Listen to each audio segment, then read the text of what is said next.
Dhaka doctor দেখছি, আমি ঘরে আসলাম না, আমার সব রয়ে গেছে, আমার কপালটা বুঝে দিয়ে গেছে। দুজনে ডাক দিছে যে ঘরের ভিতরে আগুন জ্বলতে আছে, তো আমি দৌড়ে আসলাম, আসিয়ে দেখি যে ঘরের ভিতরে আসলে আগুন জ্বলতে আছে। তারপরে তালা ভাঙছি, তালা ভাঙে ঢুকে দেখি যে ভিতরে আগুন জ্বলে। তারপর পোলাপান ছিল, আমার বন্ধু বান্ধব ছিল, ওরা পানি এনে আমি লিবেছি।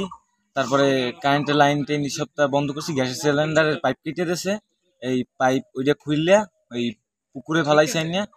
আর হচ্ছে গিয়া এই পাশে একটা রুম ছিল, ওইটার ভিতরে আগুন ব্যাপক পরিমাণ জল ছিল, ওইটার ভিতরে আর ঢুকতে পারিনি। দরজা খোলা পাইছি, লাইট ফালানো আছে ওইটা।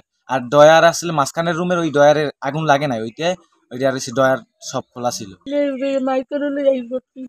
মাল সামান্য সব নিয়েছে, সোনা গয়না সব নিয়েছে।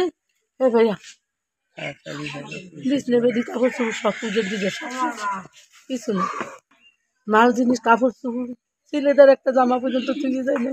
মাল জিনিস কত কিনেছে খুঁজলি না বুঝতে পারবো। মুই চাইছি ঢাকায় দায়িত্ব বলে দিয়েছি, কিছু না। গত বৃহস্পতিবার শুক্রবার দিন গত রাত্রে কে বা কাহারা, আমি বাড়িতে ছিলাম না, আমার বড় মেয়ের বাড়িতে ছিলাম, কে বা কাহারা আগুন লাগাইয়া সমস্ত পুড়িয়া মালামাল নিয়ে গেছে এবং সমস্ত আগুন লাগাই পুরাই দিয়া আমাদের নিঃস্ব করে দিয়ে গেছে।